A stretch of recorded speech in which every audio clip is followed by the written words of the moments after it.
트래블 콕.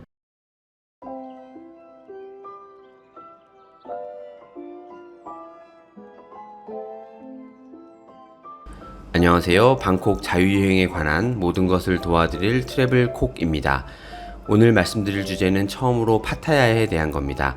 파타야는 방콕 시내에서 약 2시간, 수완나품 공항에서는 1시간 반 정도 걸리는 곳에 위치한 바다가 있는 관광지입니다.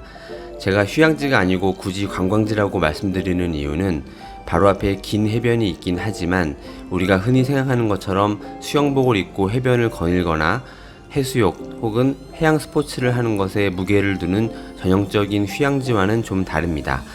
바로 앞에 긴 해변이 있기 때문에 바닷가의 정취와 여유로움은 당연히 느낄 수 있지만 물이 그렇게 깨끗한 편이 아니라서 물에서 즐기는 사람은 드문 편입니다. 물론 배로 3-40분 정도 걸리는 산호섬이라고 불리는 꼬란에 가면 해수욕과 해양 스포츠를 즐길 수 있는 해변이 몇 군데 있고 대부분의 패키지 관광객들을 비롯해서 많은 사람들이 그곳을 찾습니다. 파타야는 각종 엔터테인먼트 특화 도시라고 보는 게 더 맞다는 게 저의 관점입니다. 엔터테인먼트의 꽃이라고 할 수 있는 카지노는 없지만 전 연령대에 걸쳐서 가볼 만한 곳들이 다채롭게 많습니다. 그렇기 때문에 패키지 여행사에서 판매하는 방콕 관련 상품들의 대부분도 파타야와의 연계 상품이고 그 상품들이 오히려 파타야를 방콕보다 더 많은 비중을 두고 있는 것도 파타야의 이런 요소들 때문이라고 생각합니다. 태국 사람들을 포함해서 파타야라고 하면 홍등가 지역쯤으로 보는 시선도 있긴 한데 물론 그런 요소들도 있긴 하지만 그렇게만 보기엔 너무 많이 세계에서 남녀노소가 찾고 있고 분위기가 음침하다기보단 쾌활하다고 생각합니다. 파타야 하면 떠오르는 곳이 워킹 스트릿인데 워킹 스트릿이라는 건 말 그대로 도보 전용 거리라는 일반 명사이지만 전 세계 사람들한테 그건 파타야의 유명한 거리로 고유명사처럼 불리고 있습니다. 패키지 여행객들 포함해서 아마 파타야를 방문하는 대부분의 사람들이 한 번쯤은 여길 가볼 텐데 너무 늦은 시간이 아니라면 가족 단위의 여행객들도 워킹 스트릿을 많이 찾습니다. 방콕에 비해서 그렇게 넓지 않은 면적이지만 관광 특화 도시답게 파타야에는 아고다 기준으로 3,000개에 가까운 많은 호텔들이 검색됩니다. 그럼 이 많은 것들 중에서 어떤 호텔을 선택하는 게 좋은가에 대해서 이번 시간에 말씀드릴 텐데요. 우선은 파타야의 교통수단에 대한 이해를 먼저 하고 넘어가는 것이 좋을 것 같습니다. 파타야는 미터 요금으로 운행하는 택시가 거의 없다고 보시면 됩니다.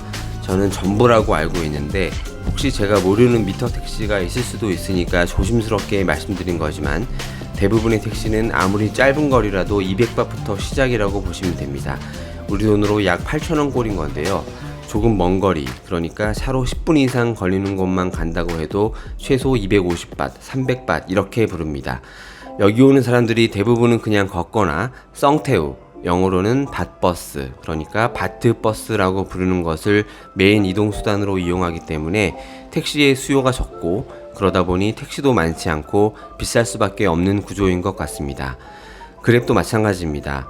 태국은 그랩이 택시보다 비싸다는 건 지난 영상들에서 몇 번 말씀드렸고 그랩도 물론 미터기 기준이 아닌 택시와 비슷한 수준으로 책정됩니다. 앞에서 말씀드린 썽태우는 조만간 따로 이용 방법에 대해서 자세히 영상으로 만들 계획인데 버스 개념으로 이용할 때 어디로 가든 한 번 탑승에 1인당 딱 10바트로 우리 돈 400원 정도입니다. 그러니까 호텔을 잡을 때 나의 호텔이 썽태우를 이용하기 수월한 위치로 할 건가 아니면 아무리 짧은 거리라도 200바트 이상을 지불하고 택시를 이용할 수밖에 없는 위치로 잡을 건가에 대한 고민을 먼저 해보시는 게 좋습니다. 물론 택시가 썽태우보다 비싸긴 해도 시원하고 편하게 목적지에 갈 수 있겠지만 다시 말씀드리지만 파타야에 놀러오는 많은 외국인들은 썽태우를 주요 이동수단으로 많이 이용합니다. 그럼 이 부분 기억하시고 제가 만든 지도를 보면서 파타야의 주요 스팟들과 호텔 선택 지역별 특징에 대해서 말씀드리겠습니다. 자, 파타야 지도입니다. 여기 색깔별 줄로 그려진 곳들이 아까 말씀드린 썽태우가 루틴하게 오가는 각각의 길들을 표시한 겁니다. 각 줄들의 루트 내에서는 1인당 10바트에 버스 삼아서 쉽게 이용할 수 있습니다. 그리고 왼쪽에는 산호섬이라고 불리는 꼬란이 있는데요. 이곳 발리하이 선착장에서 편도로 40분 정도에 갈 수 있습니다. 파타야는 여기 약 4km에 해당하는 이 파타야 비치를 중심으로 많은 관광객들이 주로 활동을 한다고 볼 수 있습니다. 주요 스팟들을 지도에 한번 표시해 보겠습니다.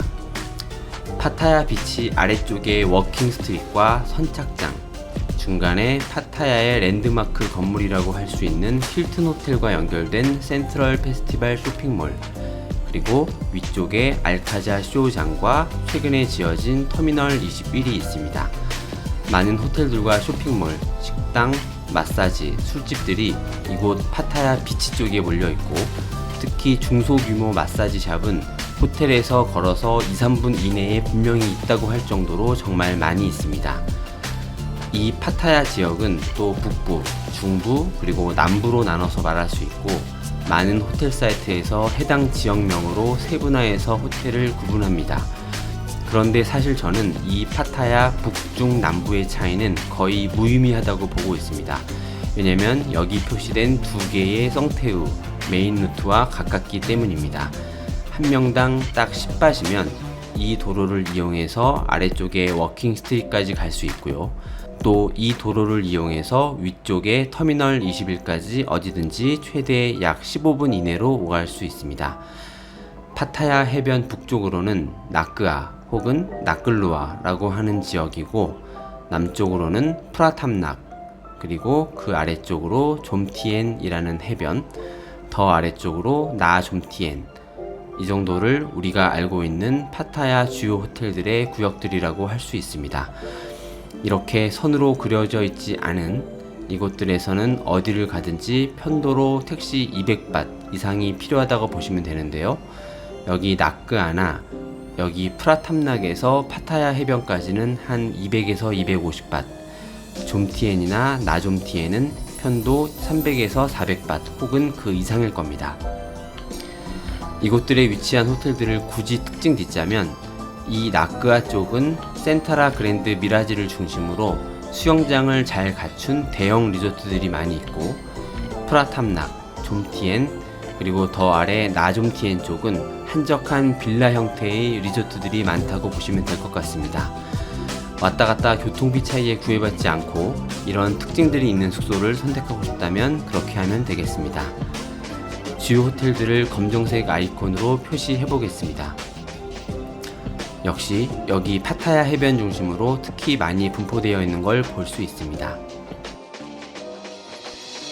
그리고 중심인 파타야 비치에 대해서는 확대해서 조금 더 자세히 보겠습니다. 파타야 비치 쪽 호텔들 중에서 선택하실 땐 이 부분도 고려하면 좋은데요. 성태우의 노선은 여기 해변 쪽에 비치로드라고 부르는 여기, 그리고 이것과 평행선으로 나 있는 큰 도로인 세컨로드를 각각 이렇게 일방통행으로 운행합니다.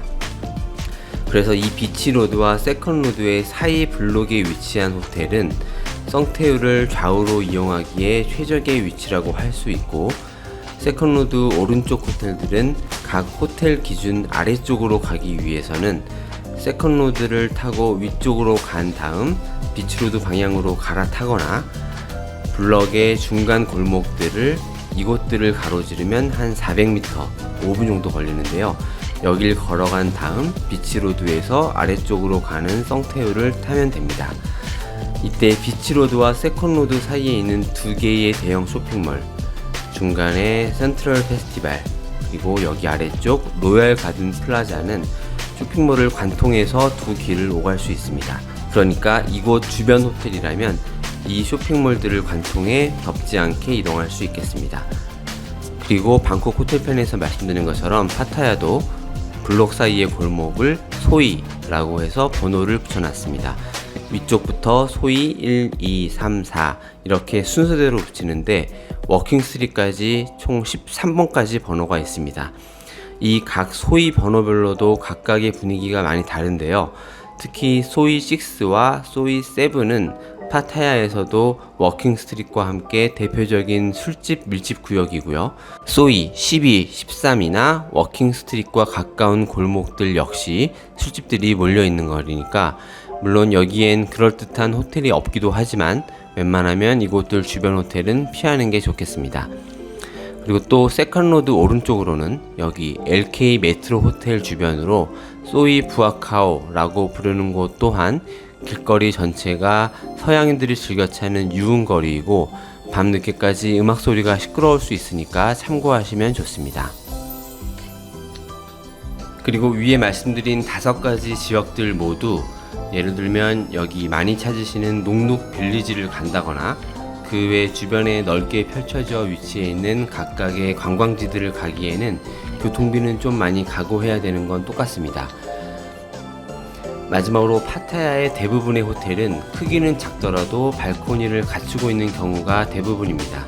그러니까 방에서 담배 냄새를 걱정하실 필요는 없고요. 물론 흡연자들도 담배 피울 문제로 걱정할 일은 없다고 보시면 됩니다. 그리고 바다에 가까운 호텔들 중에서 중저가대 일부의 호텔에서는 바닷가 기후 때문에 시즌에 따라서는 침구가 다소 습할 수도 있다고 하니까 특히 우기 시즌엔 이 부분도 한 번쯤은 고려하시면 좋겠습니다.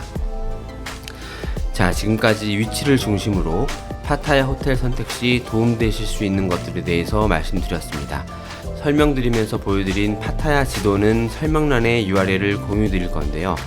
이것도 앞으로 쭉 업데이트를 할 예정이지만 파타야 호텔 선택하실 때 참고하시면 좋겠고, 또 바로 지난번 방콕 여행 코스 짜는 방법 영상에서 말씀드린 것과 같은 방법으로 파타야 여행 일정 짜실 때나 현지 가셔서도 잘 활용하시면 좋겠습니다. 감사합니다.